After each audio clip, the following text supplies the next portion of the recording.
On my 27th birthday, my stepdad raised his glass and asked how I spent my $3,500,000 trust fund. I froze because I had no idea what he was talking about. The room went silent. My mom looked pale. My stepdad kept smiling like it was a normal question. That night was supposed to be my birthday dinner, but it turned into something else entirely. By the time I walked out of that restaurant, I had learned a secret that would tear my family apart. I used to think birthdays meant warmth, laughter, and people who truly cared. But in my family, they were staged events, full of fake smiles and expensive food. My mom and stepdad loved appearances. Everything had to look perfect, even if nothing underneath really was. I learned young that silence was safer than honesty. On my 27th birthday, I thought it would just be another night to get through, another dinner where I pretended to belong. I didn't know it would be the night that changed everything. I thought I knew about them. My name is Nora Bennett. I live in San Francisco, far from the polished houses of Marin County where I grew up. I rent a small apartment with my roommate Kelly, who feels more like family than my own parents ever did. I work as a freelance graphic designer, mostly for small startups that can barely afford to pay on time. It's not glamorous, but it's mine. No one tells me what to say, or where, or how to live. My parents hate that kind of independence. They think struggle is embarrassing, something to be hidden. Kelly is the only one who knows the real story. She's seen the rejection emails, the nights I fall asleep at my desk, the ramen dinners when money runs low. She tells me I'm strong, but sometimes strength just feels like survival. My stepdad Victor and my mom, Denise, live 20 minutes away in a house so large it echoes. They never visit. They just send texts with photos of their vacations and expensive dinners. When I try to talk about real things, they change the subject. They like to keep everything polished, including me. A week before my birthday, I lost my biggest client. The one steady job I had, gone in a 5-minute phone call. My boss said the company was restructuring. I packed my files, smiled like it didn't hurt, then sat on the floor after hanging up. Rent was due in 10 days. Kelly came home to find me staring at the screen, refreshing job boards like a machine. She told me to call my parents. I laughed. My mom would tell me to budget better. My stepdad would tell me struggle builds character.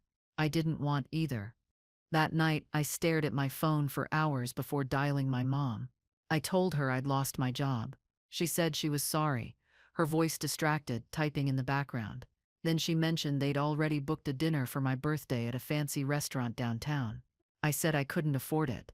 She laughed and said, "Don't be cheap, Nora. It wasn't an invitation, it was an order." She ended the call before I could argue. I sat there holding the phone, staring at my reflection in the black screen. I felt smaller than ever. Kelly told me not to go, said no one deserves to feel humiliated on their own birthday. But missing a dinner in my family is like declaring war. Victor loves control, and showing up late or not at all would be a public insult. So I marked the date on my calendar, not with excitement, but dread. Each day closer felt heavier. I sent more applications, hoping for something, anything, to go right. But rejection emails filled my inbox faster than replies. I kept pretending I was fine, even when my savings dropped under 4 digits. The night before the dinner, I couldn't sleep. I kept staring at the ceiling, replaying every failure in my head, losing the job, the student loans I was still paying, the fake smiles my parents expected.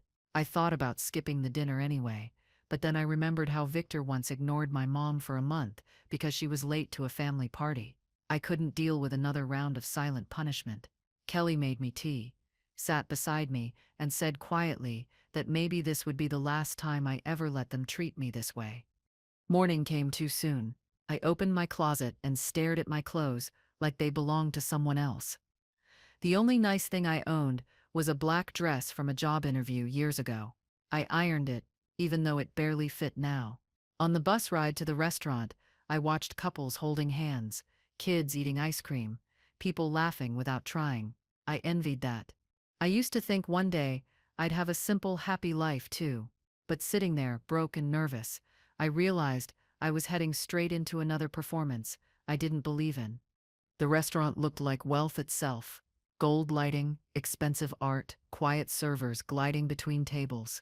My mom waved from across the room, her perfume strong enough to sting. Victor sat beside her in a dark suit, watching me with that calm, unreadable face he always wore when he was about to say something cutting. They looked like a magazine ad for a perfect life. I greeted them, trying to sound polite. My mom said I looked tired. Victor asked if I was still freelancing. I said yes, though lately it felt like free-falling. They didn't ask anything else. Dinner started like every other family gathering, stories about their new Tesla, home upgrades, the Europe trip they just returned from. They spoke like it was a board meeting, not a birthday.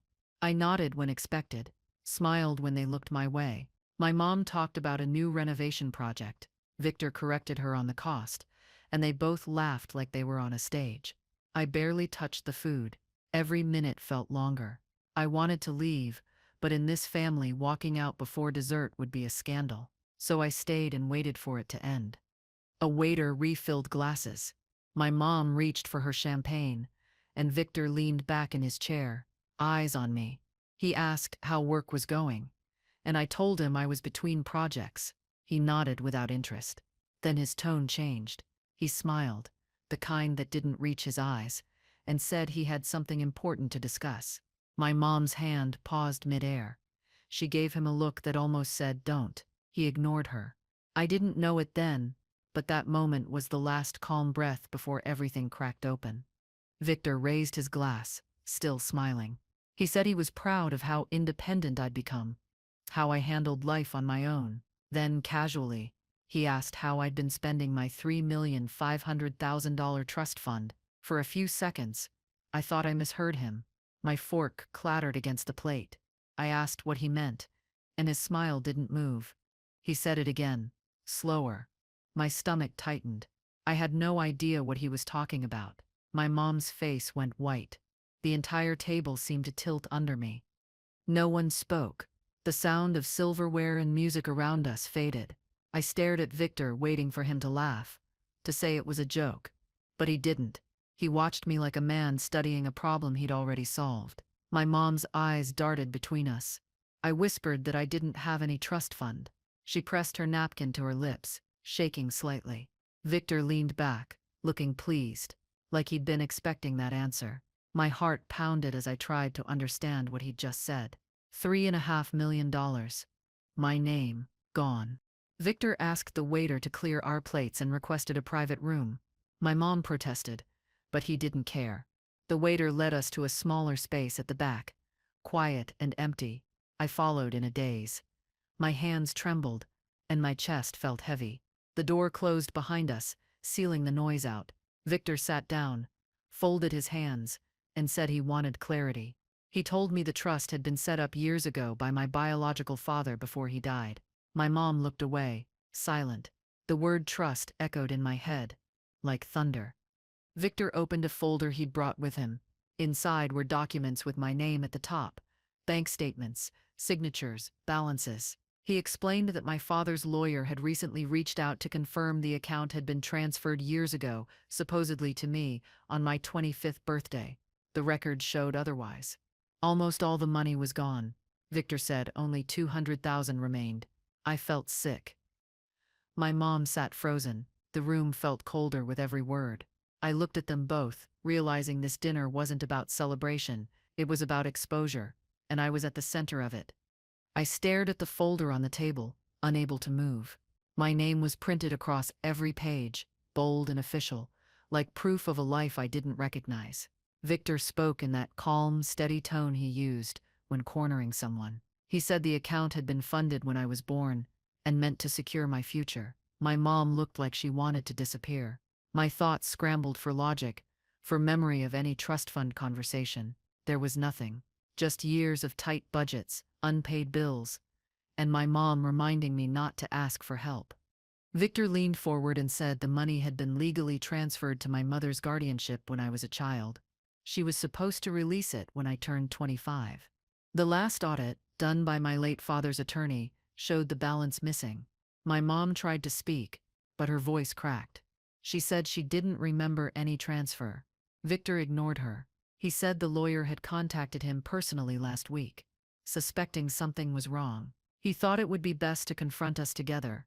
That word, confront, made my stomach twist. He had come prepared for a reckoning. I tried to ask questions, but the words came out broken. Victor passed me another document, a transaction summary. I traced the lines with my eyes, struggling to read the numbers. Mortgage payoffs, vehicle purchases, home renovations. Each line felt like a cut. My mom fidgeted, clutching her napkin like it was a lifeline. She said it wasn't what it looked like, but it looked like theft. Victor remained quiet, letting the evidence speak. He wasn't defending her. He wasn't defending anyone. He just watched me, studying how long it would take before I finally saw the truth. The air in the room grew heavy. I could hear the faint hum of the restaurant outside the walls, the laughter of strangers celebrating their own lives. I thought about how I'd spent my 20s worrying about rent, working 2 jobs, eating canned soup, while my parents drove new cars and took luxury vacations. I felt something inside me shift, a sharp edge I'd never known before. My mom whispered that she did it for me, to protect the money. But the word protect sounded hollow now. I realized this dinner wasn't just about money. It was about betrayal. Victor looked at me and said that if the funds had been mishandled, there were legal ways to correct it. His tone was firm but calm, like he'd already decided what needed to happen. My mom's hands shook. I sat still, trying to keep my breathing steady. Victor said he'd have his financial advisor confirm everything by morning. I couldn't even nod. My body felt numb. He signaled the waiter, ended the dinner like it was a business meeting. When we left the restaurant, I couldn't tell if I was walking or floating. My birthday had become an investigation. That night, Kelly was waiting when I got home. I dropped my purse on the couch and told her everything. Every strange word, every look. She sat in silence, absorbing it all. Then she said something I'll never forget. She said maybe it was time to stop being afraid of upsetting them. Maybe this was my chance to finally see who they really were. I sat there shaking, unsure whether to cry or laugh. I didn't know if I was angry, hurt, or both. But deep down, I knew she was right. Something was about to break open. The next morning, I woke up early, exhausted, but restless. My phone buzzed with a new email, an appointment confirmation from Victor's office for noon. My stomach dropped. I had no idea what to expect. Kelly offered to come with me, but I said no. This was something I had to face alone. I got dressed, pulled my hair back, and left early. The city felt colder than usual, like even the air knew what was coming. As I rode the bus downtown, I kept thinking about that folder, about the years of silence that made all of this possible. Victor's office was inside a tall glass building overlooking the bay. The receptionist greeted me by name, like they had been told to expect me. She directed me to a private conference room. When I walked in, Victor was already there with a man I didn't recognize, his financial advisor, he said. My mom sat across the table, her hands folded tightly together. No one spoke as I took my seat.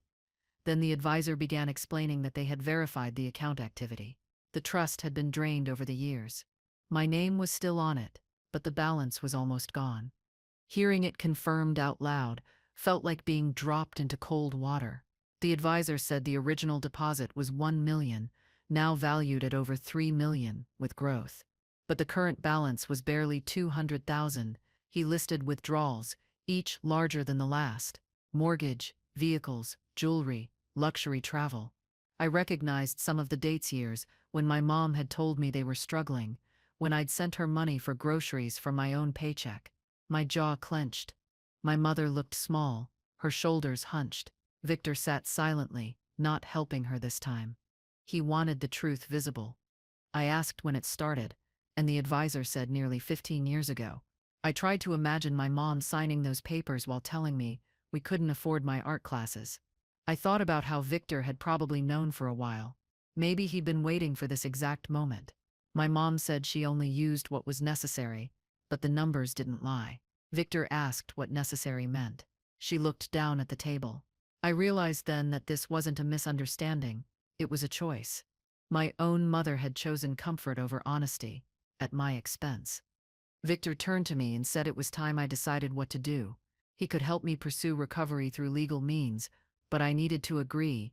My mother's face crumpled. She begged him to stop, said it was a family matter. He didn't respond. I sat there, staring at both of them, and all I could think about were the years I had blamed myself for not doing well enough, for struggling, for being a disappointment. And all along, they had taken what my father left for me. The pain turned into something sharper, something steadier. Resolve. When I finally spoke, my voice sounded different. I said I wanted to see everything, every receipt, every withdrawal, every asset they bought, using my money. The advisor nodded and began organizing files. My mother protested weakly, but Victor ordered her to cooperate. He said this needed to be transparent. She looked at him like he was a stranger. I realized that in his own way, Victor wanted control back too. This was his house of order, and she had broken it.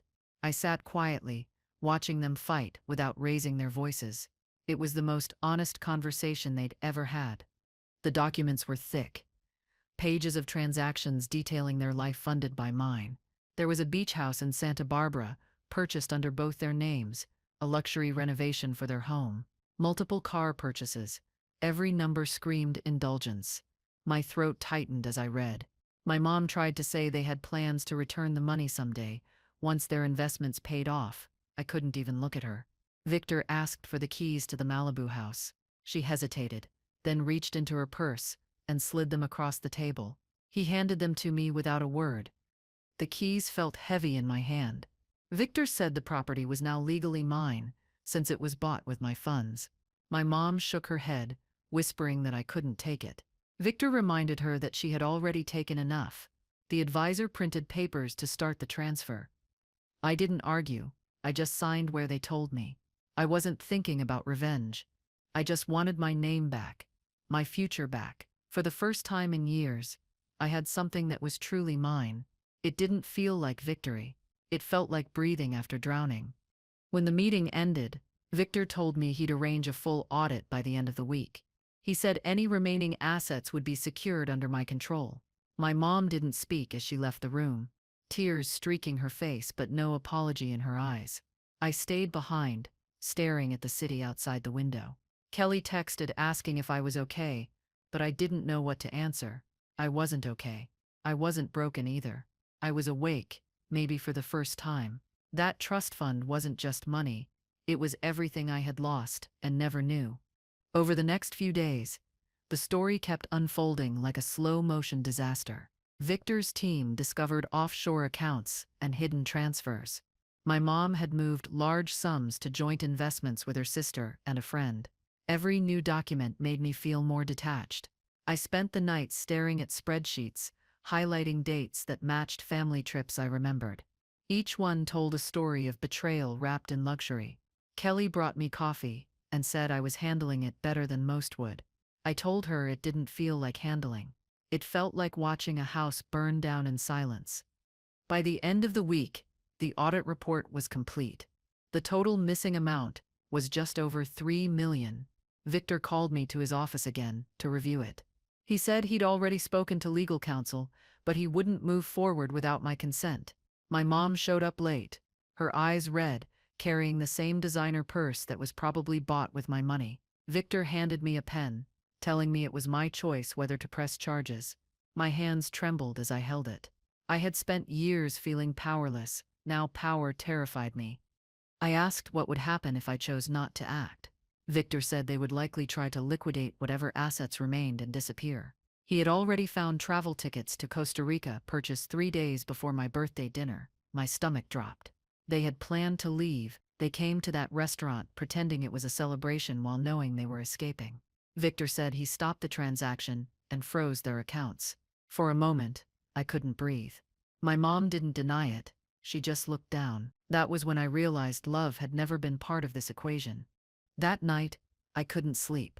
The city outside my window was quiet, but my mind wasn't. I kept thinking about the life I could have had if that trust fund had been mine all along.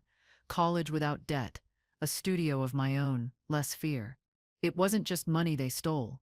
They had taken years of freedom. I made coffee at 3 a.m.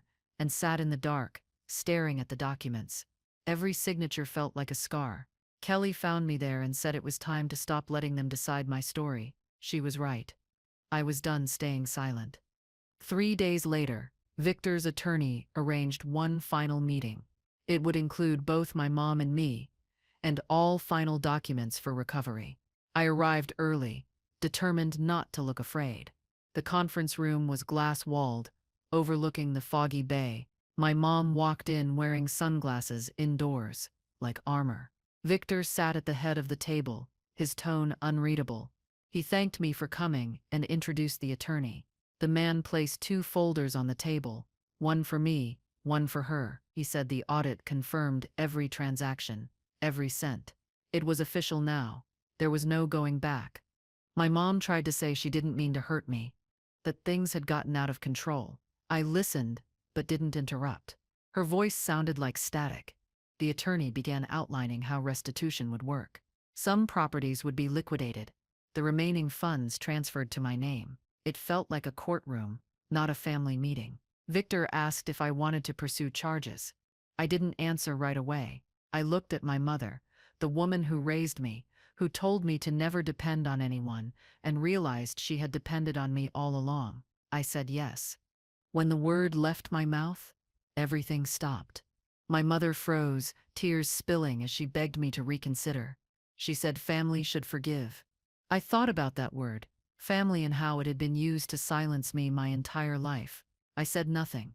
The attorney nodded and began finalizing paperwork. Victor didn't speak either. I think he knew it was too late to save her reputation. I signed the documents one by one.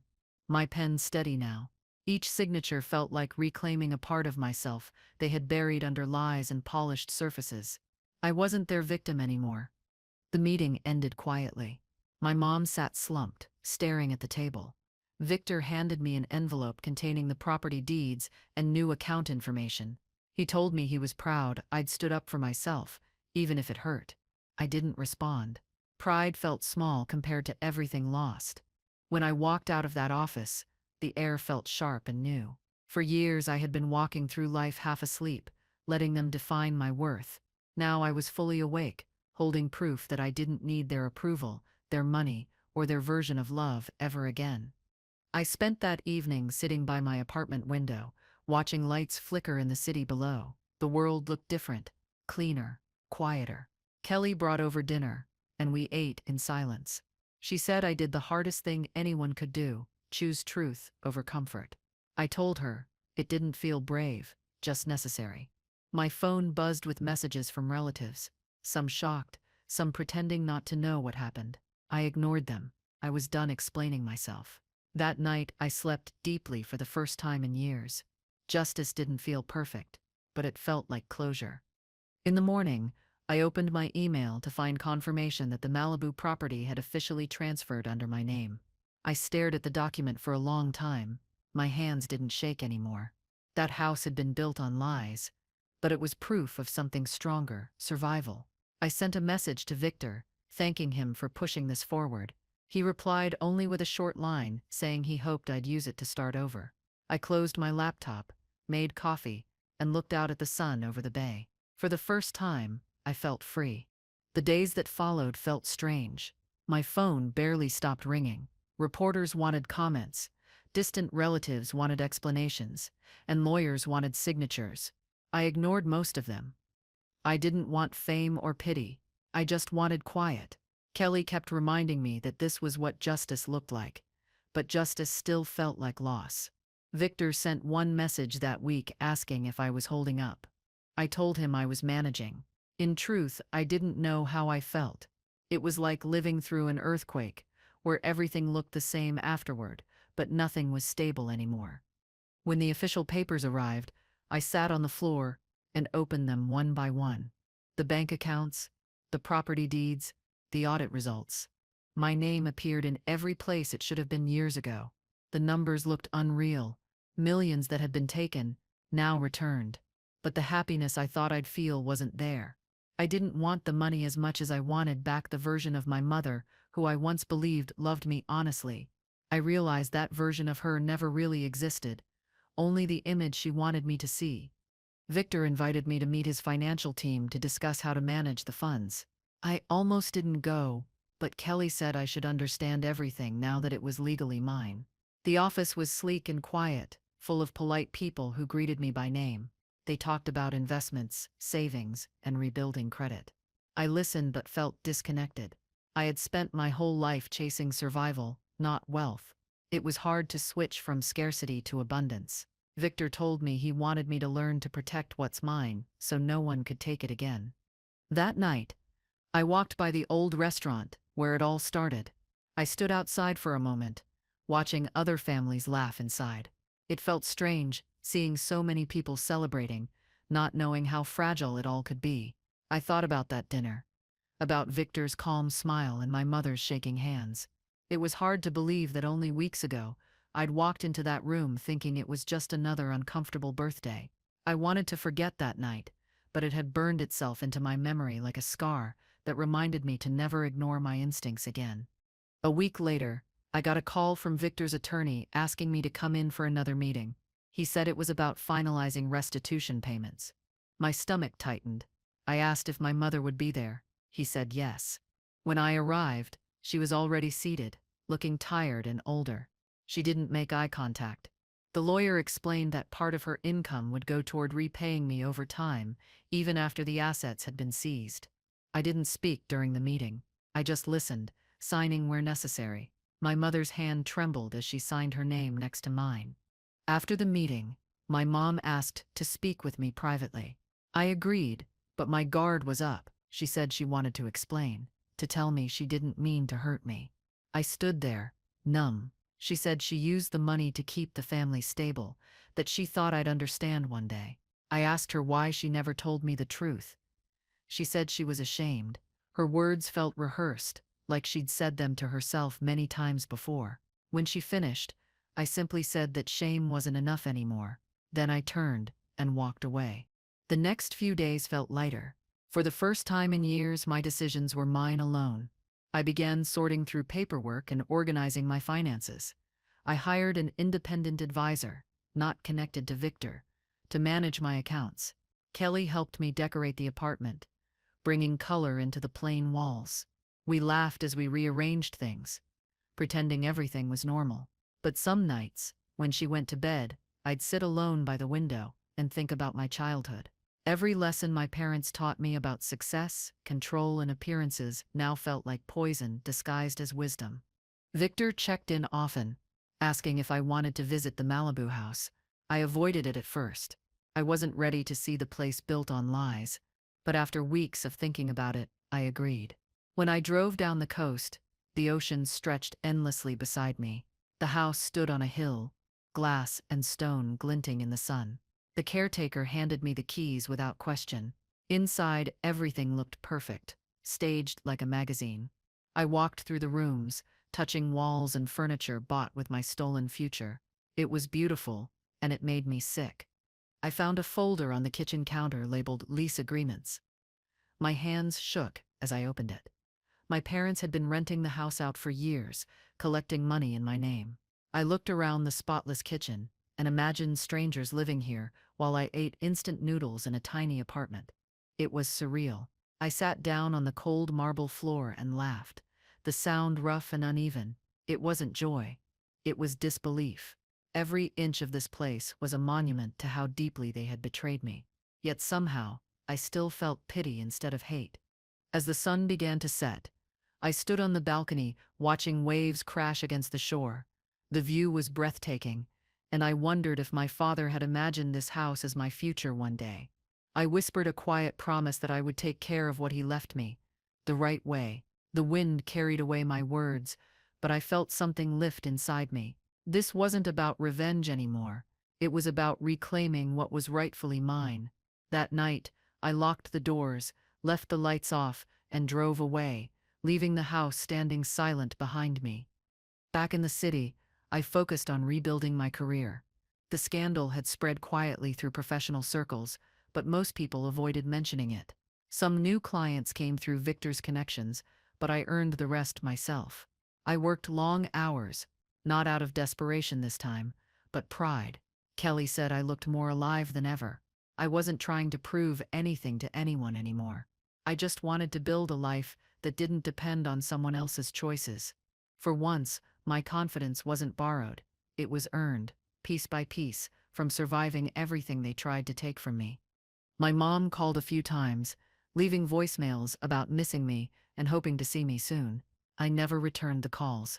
I couldn't go back to pretending. I didn't hate her, but I didn't trust her either. Sometimes I'd listen to the messages before deleting them. Her voice sounded smaller each time. Victor told me she was struggling to adjust to her new life, downsizing everything. I felt sorry for her, but not enough to reach out. Some bridges don't burn in one moment. They collapse quietly, piece by piece, until there's nothing left to cross anymore. Victor invited me for dinner one night. I hesitated but agreed. When I arrived, the table was set simply, no expensive china, no fancy wine. He said he wanted to talk about the future, not the past.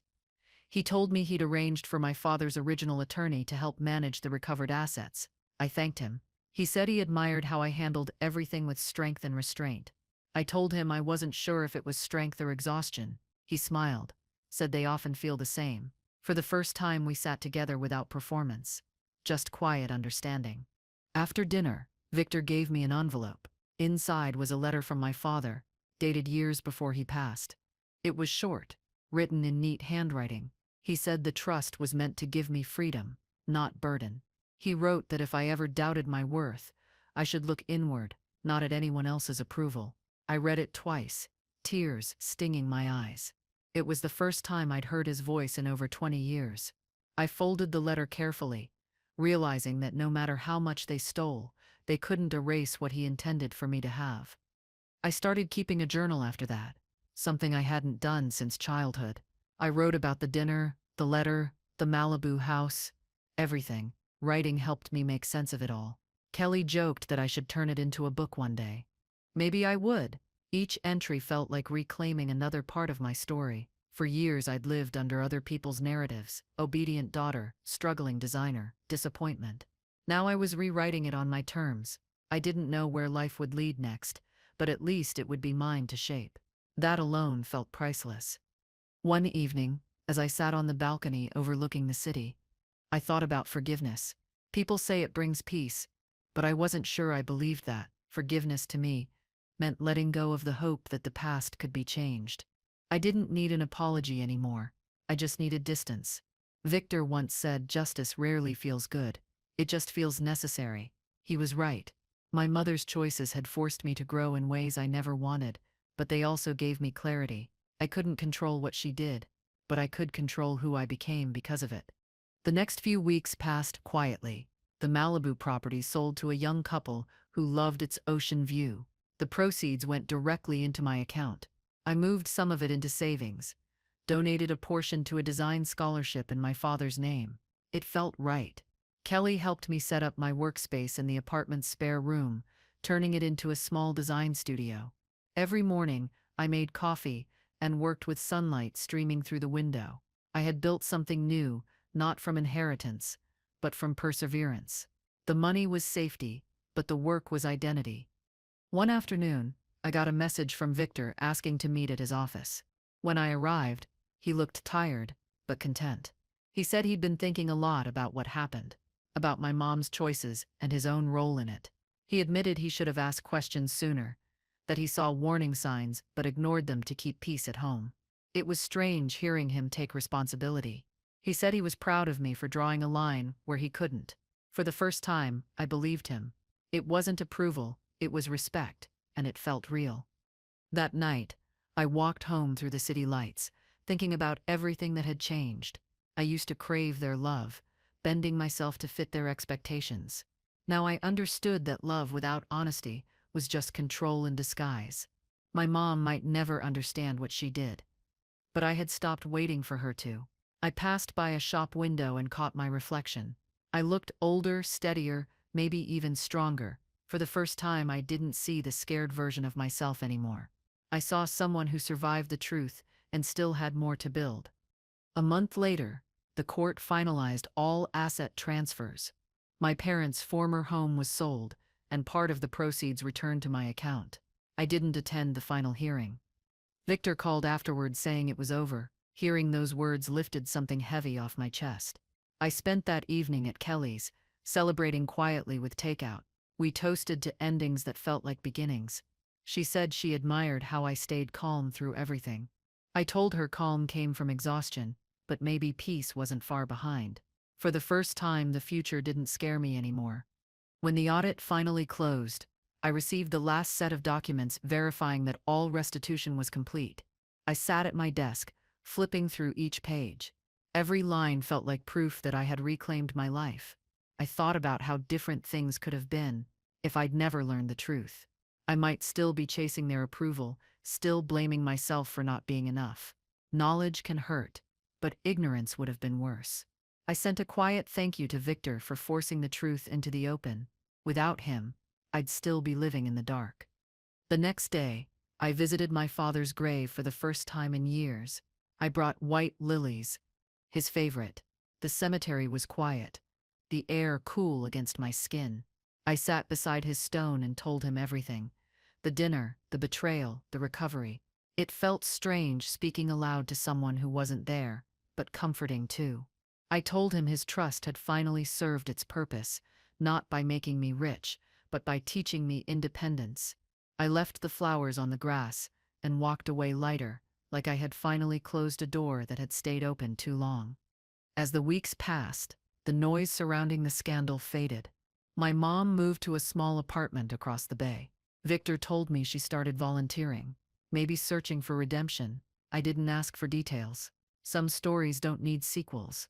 I focused on work, on friends, on building a life that didn't revolve around damage control. I still had moments of anger, flashes of sadness, but they didn't own me anymore. Pain had become memory, not identity. Kelly said I'd changed more in 6 months than most people do in years.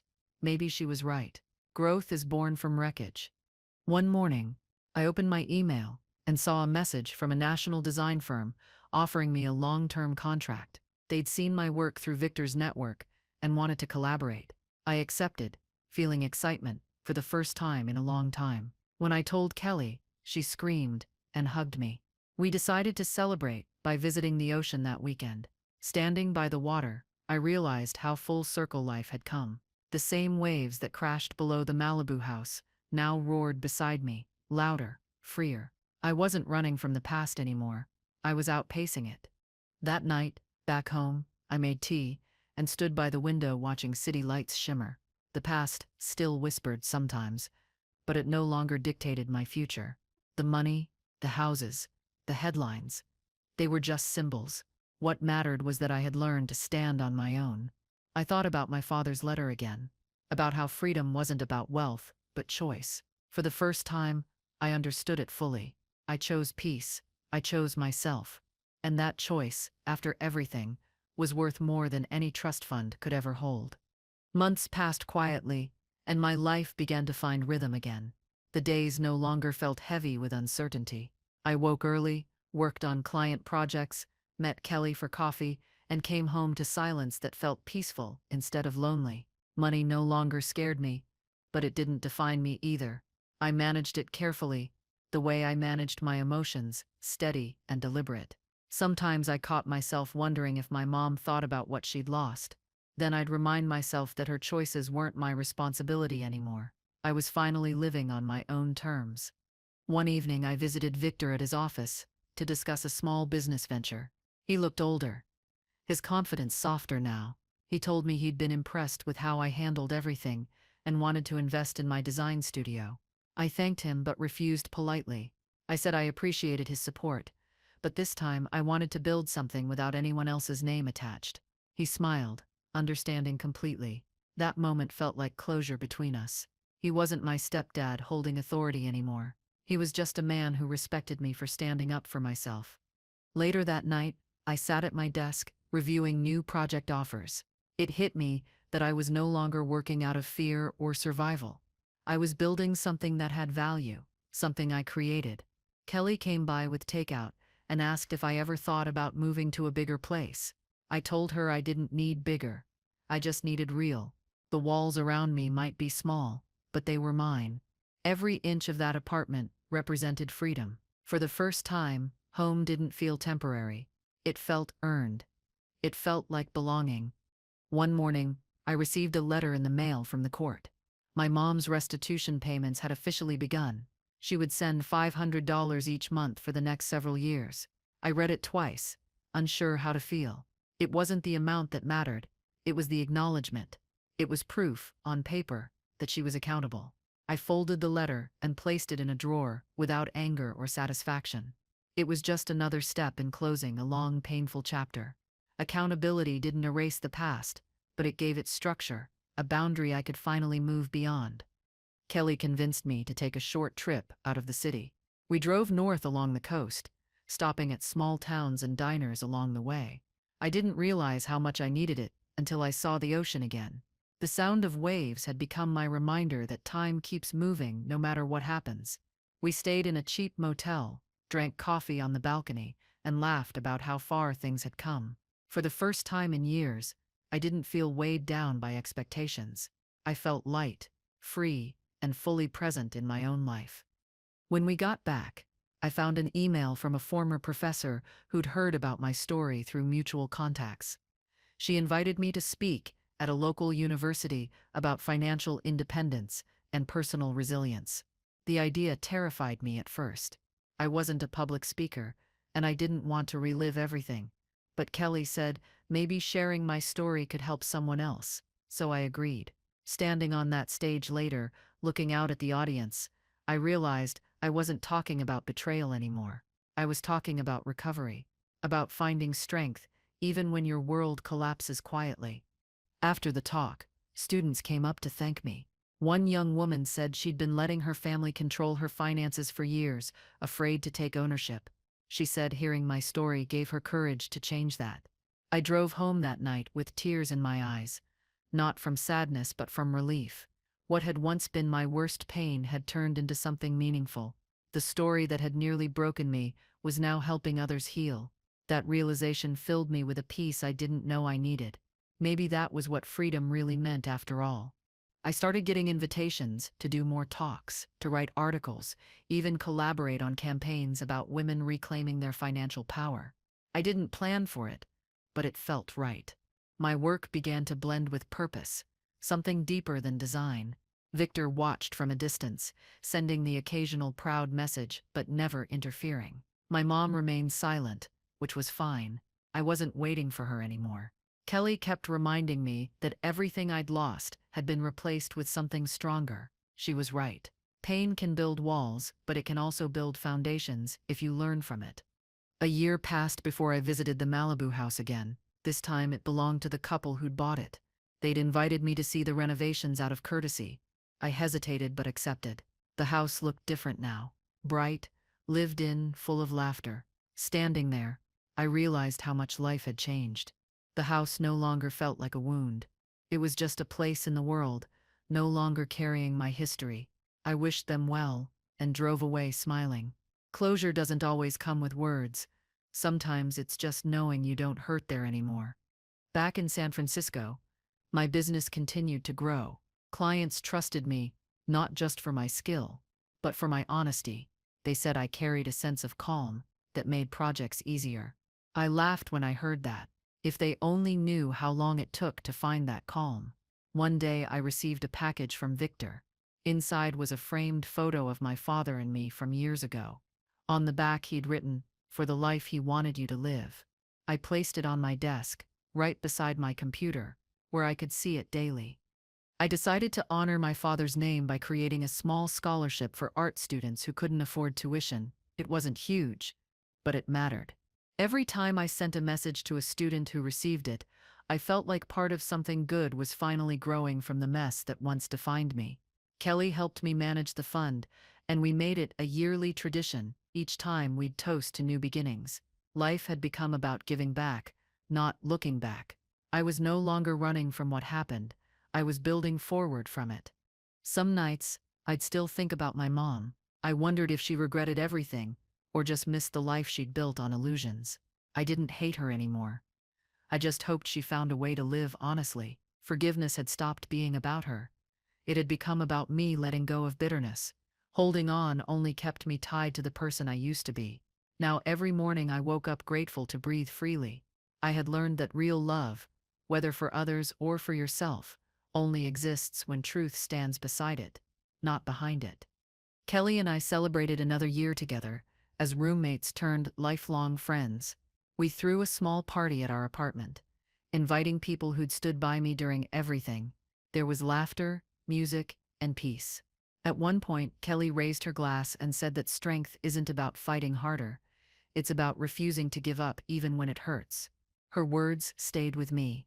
I looked around that room, full of people who saw me for who I truly was, and realized this was what family was supposed to feel like.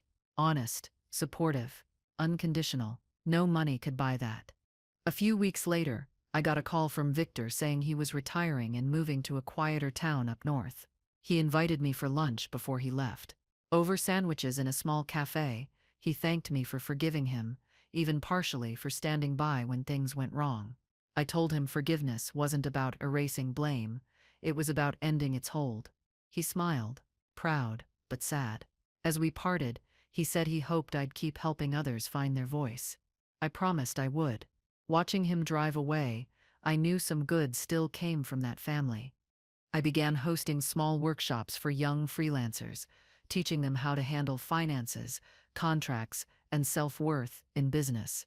The first one felt awkward, but soon the room filled with energy. Sharing lessons from my own mistakes made people feel less alone. Afterward, one girl told me I made her believe she could survive without approval from anyone. I walked home that evening, smiling through tears. The story that once defined my pain had turned into a guidebook for others. It reminded me that strength isn't built in comfort. It's built in the moments you finally decide enough is enough. One afternoon, while organizing old boxes, I found photos from my childhood. In one, my father held me at the beach, both of us laughing. I sat on the floor, staring at it, for a long time. For years, I avoided memories because they hurt too much, but now they felt healing. They reminded me that not everything in my past was broken. There had been love once, real love. I placed the photo next to the letter he'd written me. It felt like the circle had finally closed. The pain that began at that dinner had finally found peace. By the second anniversary of that dinner, I no longer thought of it as the night everything fell apart. I thought of it as the night everything began. I met Kelly for coffee that morning, and she laughed about how far things had come. We talked about traveling, maybe starting a business together. The idea didn't scare me anymore. That dinner had taken away my sense of security, but it had also stripped away my fear of failing. Losing everything had taught me I could rebuild from nothing. Once you survive betrayal, failure doesn't look so powerful anymore.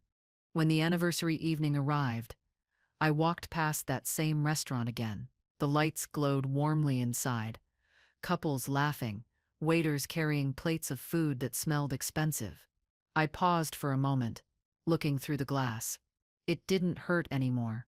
That place had once been the scene of my humiliation, but now it was just a building full of strangers. I smiled, whispered goodbye under my breath, and kept walking.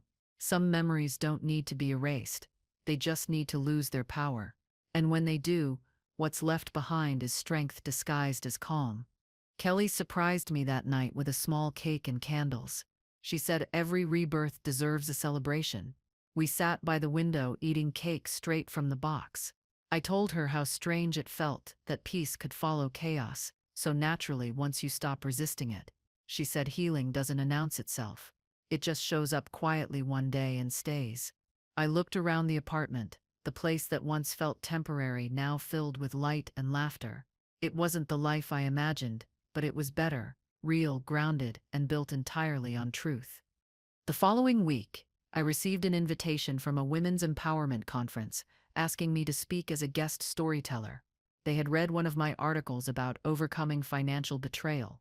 The idea made me nervous, but I said yes. Standing on that stage later, telling my story to hundreds of people, I saw faces nodding, tears glistening, hope returning. It felt surreal. The pain that once felt unbearable had turned into connection.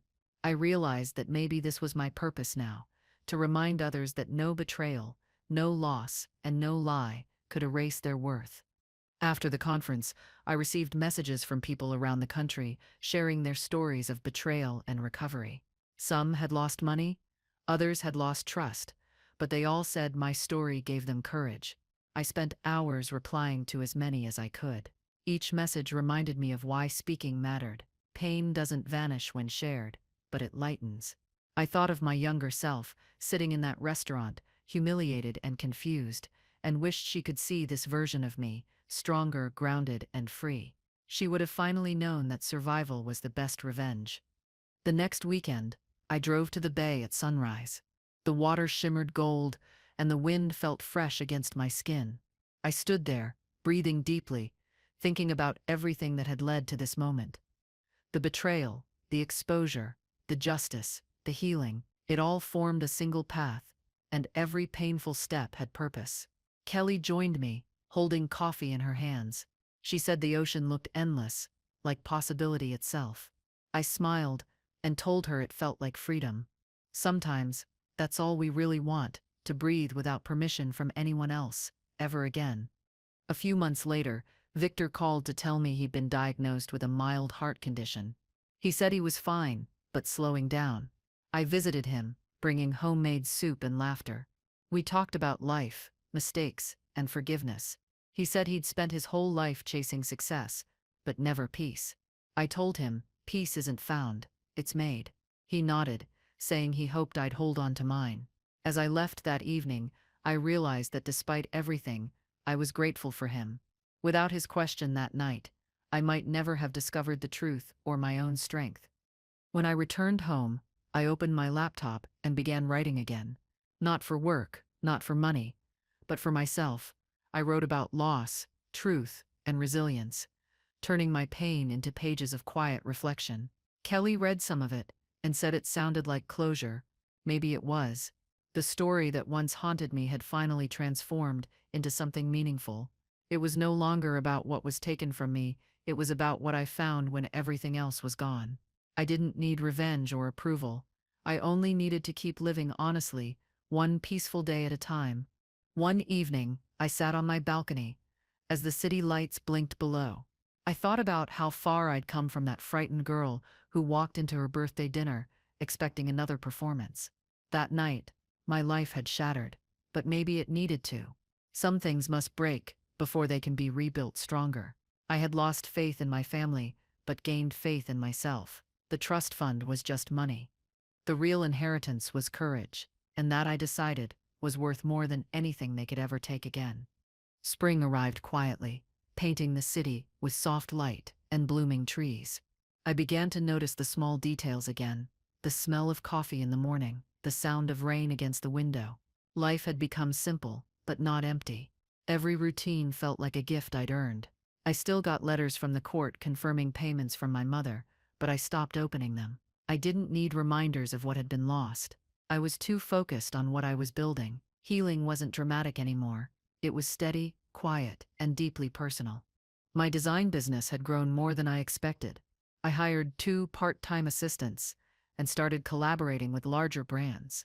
The work felt purposeful now, not desperate. I spent hours perfecting designs, finding joy in details I used to rush through. Kelly said she hadn't seen me this content in years. I believed her. Success felt different when it wasn't built on someone else's approval. I no longer needed validation from anyone, not my parents, not even Victor. For the first time in my life, I felt secure in who I was, not just what I achieved. One morning, Victor called and asked if I'd like to meet for coffee near the marina. When I arrived, he looked healthier than before, more at peace. He told me he was moving permanently to his coastal cabin and wanted to say goodbye properly. He thanked me for being patient with him, for letting him make things right. I told him patience wasn't easy, but truth made it possible. He smiled, saying he hoped I'd never lose that clarity. As we parted, he hugged me and said I had restored something in him that he thought was gone forever. After Victor left town, the days felt quieter again, but not empty. I spent weekends hiking with Kelly, rediscovering the beauty of small moments.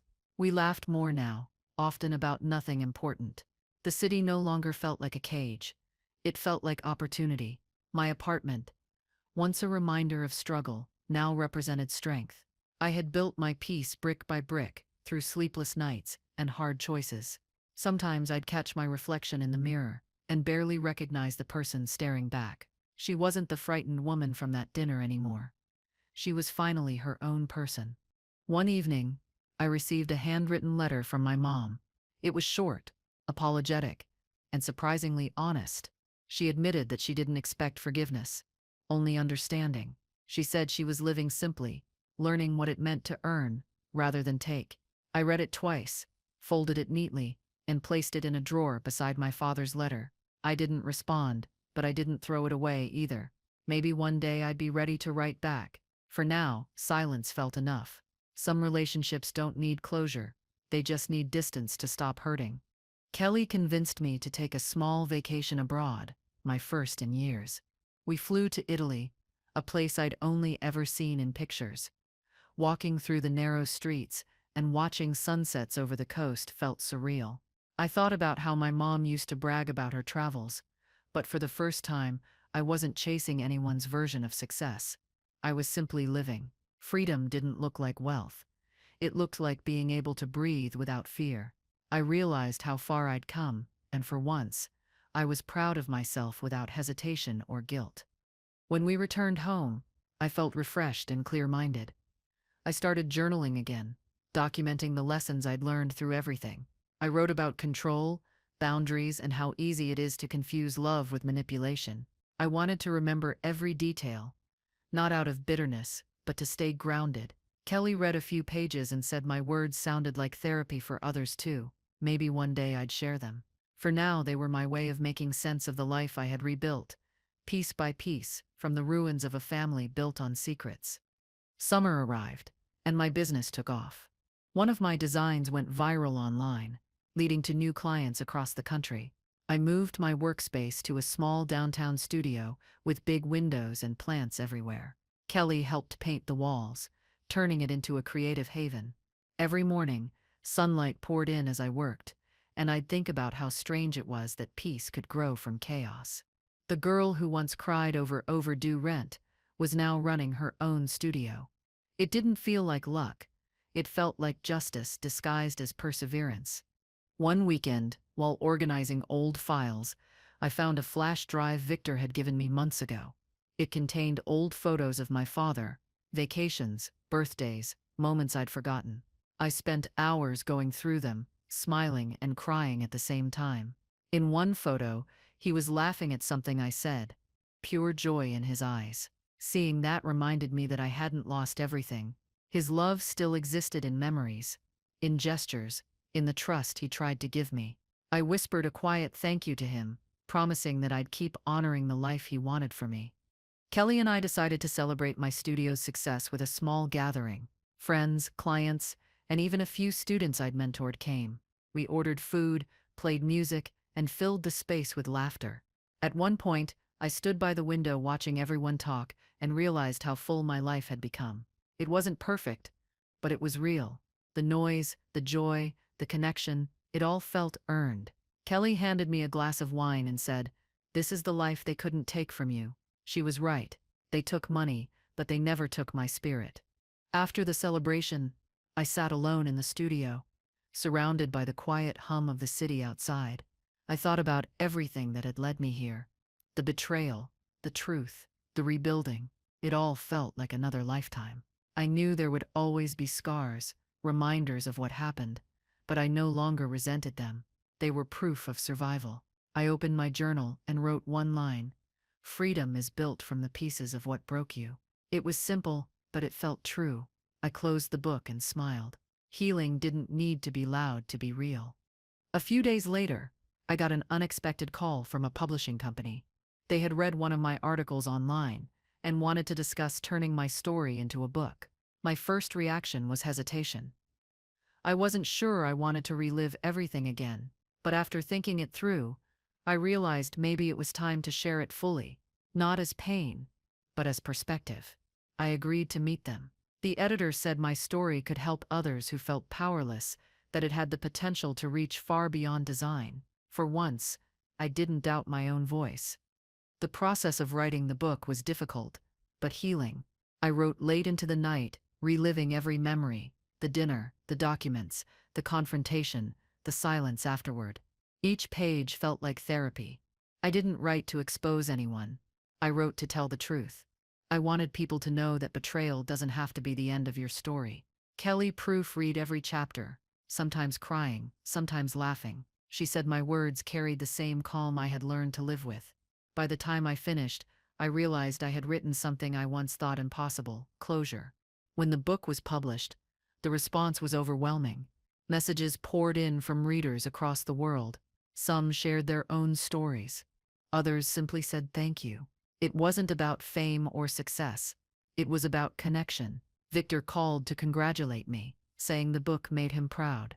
My mom didn't reach out, but that was okay. I hadn't written it for her approval. I had written it for every person who had ever been betrayed and thought it meant their story was over. My book told them it was just the beginning of a better one. Life became quieter again after the excitement faded. I went back to my normal routines, balancing work and speaking events. I had learned that peace wasn't a destination. It was a choice made daily. I still got moments of sadness when thinking about my mother, but they no longer consumed me. I understood now that people can love you and still hurt you deeply. Forgiveness didn't mean forgetting. It meant choosing not to live in pain. Every day, I reminded myself that healing was the real inheritance my father had left behind. That was enough. One rainy afternoon, I revisited the cafe near the office where Victor and I had once met. I ordered his favorite tea and sat by the window. The city looked washed clean, the streets shining under the rain. I thought about everything that had unfolded since that dinner. My life had taken turns I never could have predicted, but every twist led me here to independence, clarity, and peace. Sometimes we lose everything just to understand what truly matters. For me, it wasn't wealth. It was freedom. It was being able to wake up each day without fear or pretense. Kelly and I planned another small trip, this time to the mountains. We rented a cabin and spent the evenings by the fire, talking about our dreams. She wanted to start her own business someday, and I told her she would. She said she learned courage from watching me rebuild. Hearing that made me emotional. I never saw myself as brave. I just refused to stay broken. We sat there quietly for a while, listening to the crackling fire. Sometimes peace doesn't come from forgetting the past. It comes from learning to live comfortably beside it.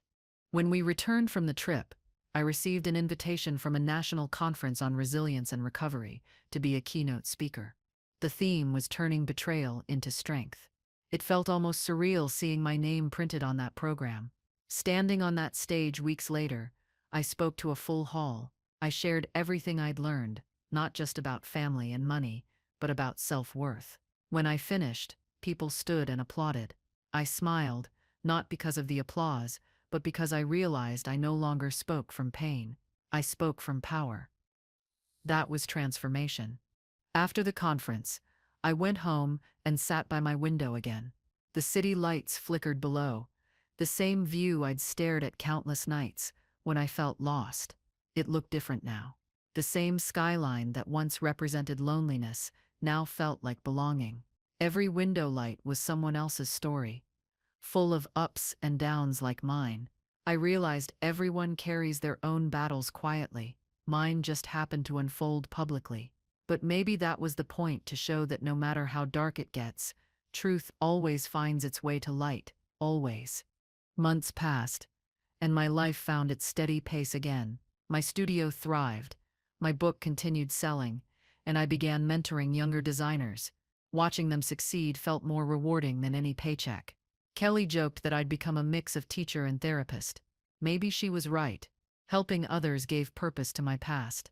Every time I shared advice, I was really reminding myself how far I'd come. Sometimes we heal others by accident while still healing ourselves. And maybe that's what this new chapter was about. Quiet strength, steady growth, and peace built from truth. One morning, I woke to a voicemail from Victor. His voice was weak, but warm. He said he was proud of how far I'd come, and that he'd always consider me family, no matter what. I called back immediately, but his phone went to voicemail. Days later, I learned from his attorney that he had passed away peacefully in his sleep. The news hit me harder than I expected. He had been complicated, both the one who exposed the truth and the man who benefited from silence for years. Still, I felt gratitude. He gave me back my life. I attended Victor's small memorial by the coast. The service was simple, quiet, filled with people who spoke of his generosity and leadership. When it was my turn to speak, I thanked him for teaching me that truth, even when painful, is always worth facing. Afterward, I walked along the shore, letting the wind dry my tears. It struck me how endings don't always feel final, they just shift something inside us. Victor's chapter in my life had closed, but his influence remained. Without him, I might never have found the courage to stand against everything that was wrong. After the memorial, I spent a week by the ocean, reflecting. The waves reminded me of that Malibu coastline, where everything once began. The sound was the same, but the meaning had changed. Back then, it was about loss. Now it was about peace. I scattered a few wildflowers into the water in Victor's memory and whispered a quiet thank you. The ocean carried them away gently.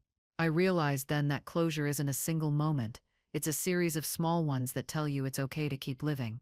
And I was ready to live fully again.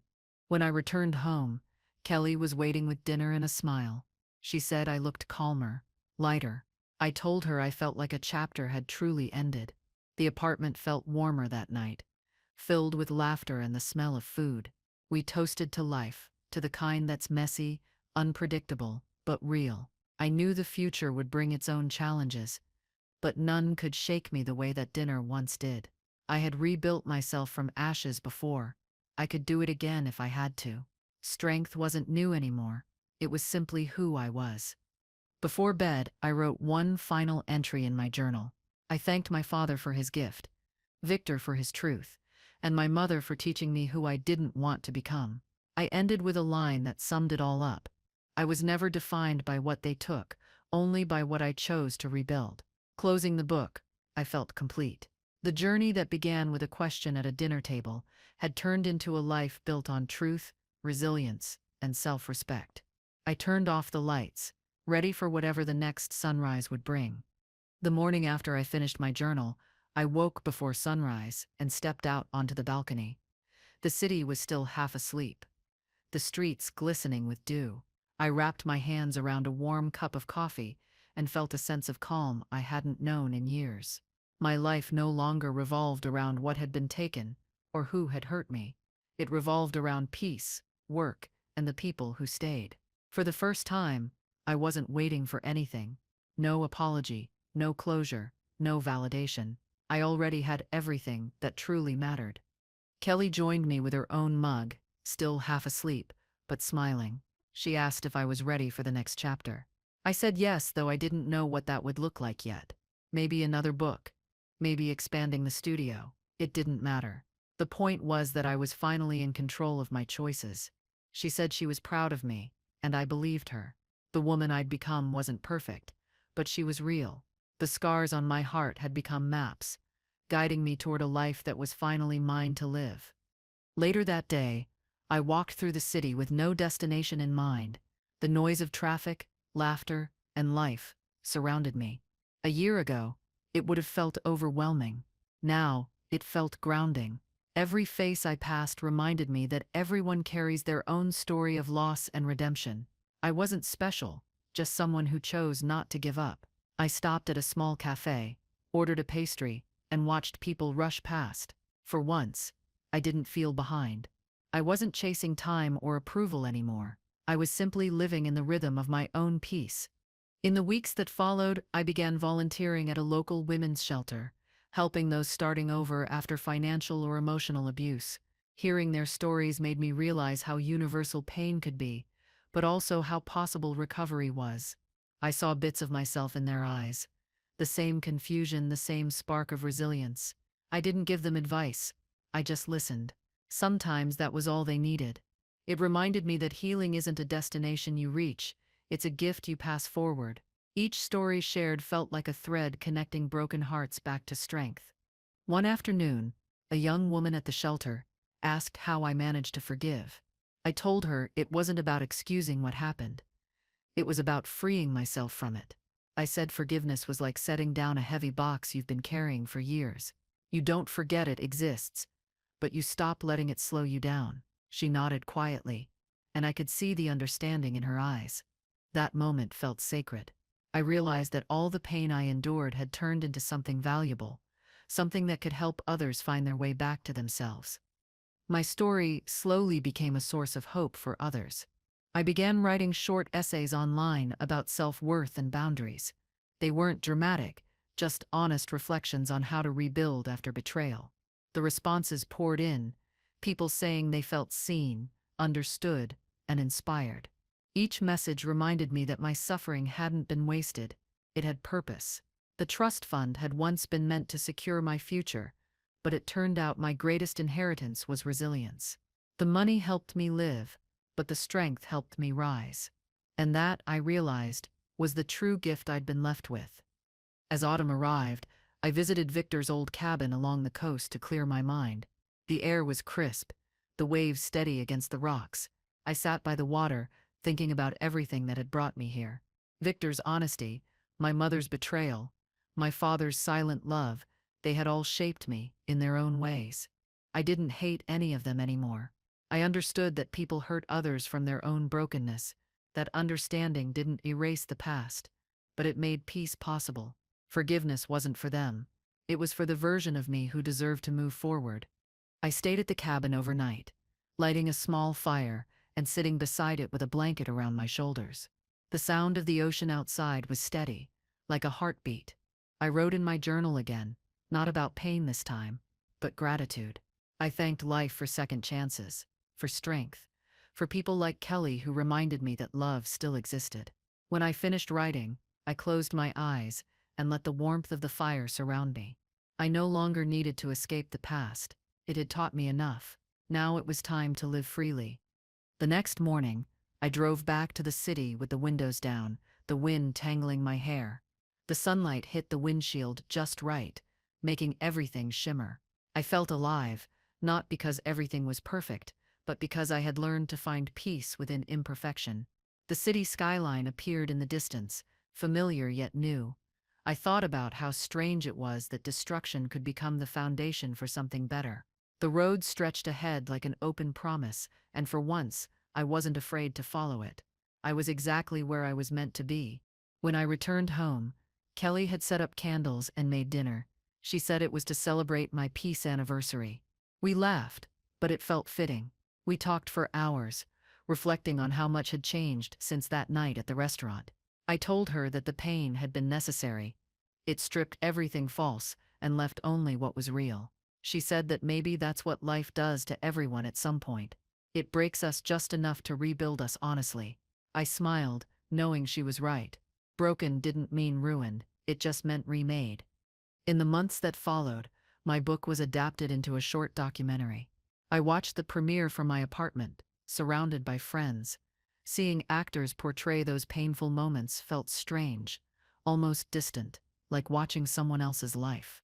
But when it ended, I felt proud. My story wasn't about loss anymore. It was about survival. People messaged me afterward, saying it gave them courage to confront their own truths. I realized that by telling my story, I had turned pain into purpose. Every scar had found its reason. Every wound had become proof that healing was real. After the documentary aired, I received a letter from my mother. This time, it was longer. She said she had watched it and finally understood what her actions had done to me. She admitted she'd spent years blaming others, but had started therapy to change that. She didn't ask for forgiveness, only the chance to make things right someday. I cried reading it, not because it fixed anything, but because it showed growth. I wrote back one short line. I hope you find peace too. It wasn't closure, but it was a beginning, and that was enough. Time moved forward like a gentle tide. The sharp edges of memory softened, and laughter returned more easily. My studio thrived. My book continued reaching new readers, and Kelly started her own business next door. We became each other's biggest supporters, celebrating every small success. The life I had built felt stable, peaceful, and authentic.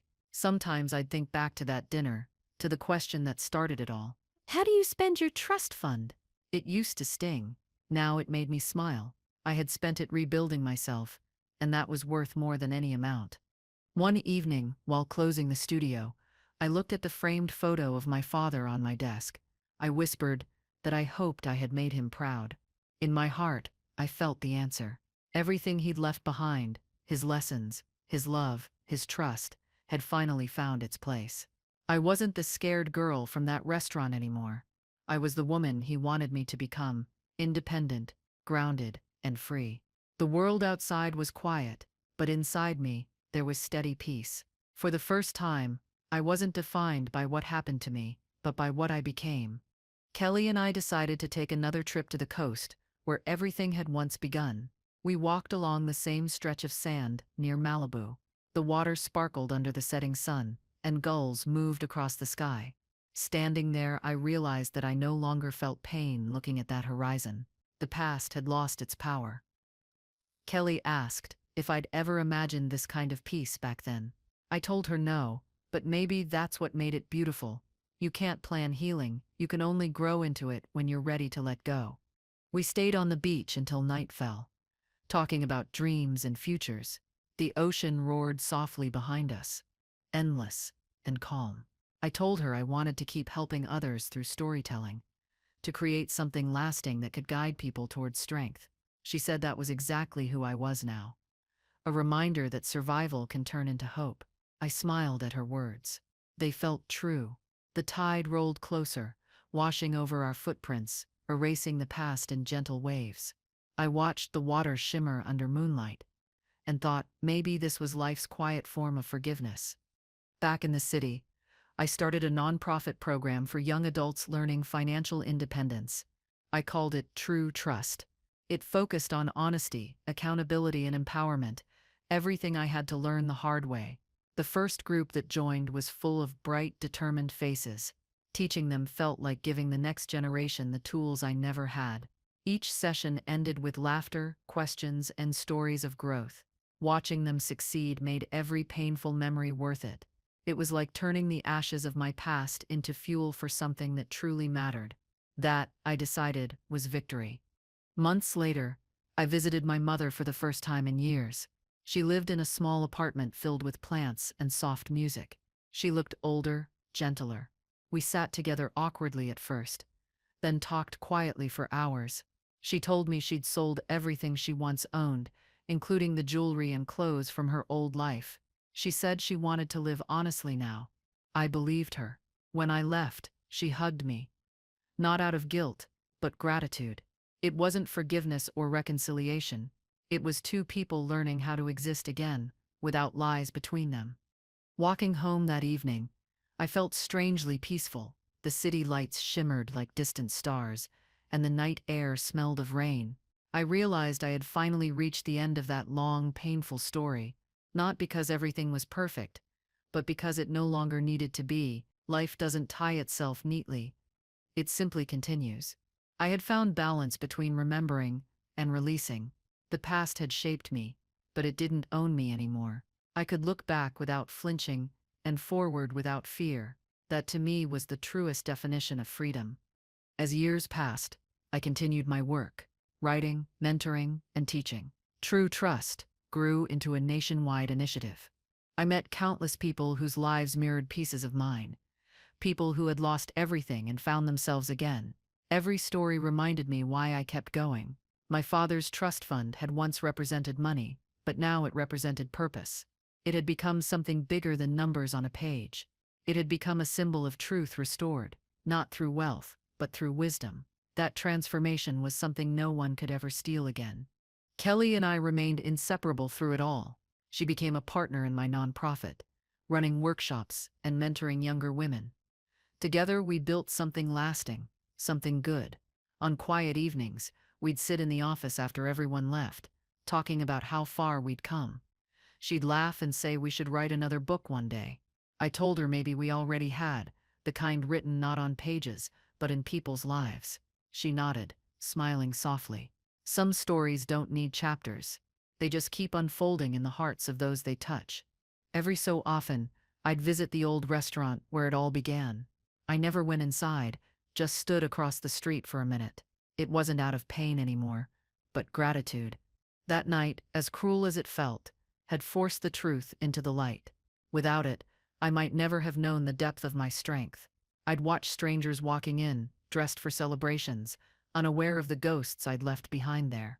Then I'd smile, turn away, and walk back into the life I built, strong, simple, and completely mine. The past no longer followed. It watched quietly instead. Years later, I received an award for humanitarian work. Standing on that stage, I looked out at the crowd and thought about the girl I used to be, the one sitting at her birthday dinner, lost and confused. I wished I could tell her that her world was about to collapse, but it would be the best thing that ever happened. I spoke about truth, about rebuilding, about how losing everything can show you what truly matters. The applause that followed wasn't for fame, it was for survival, for growth, for learning to stand tall after being broken. After the event, I stood outside under the stars, holding the award in my hand.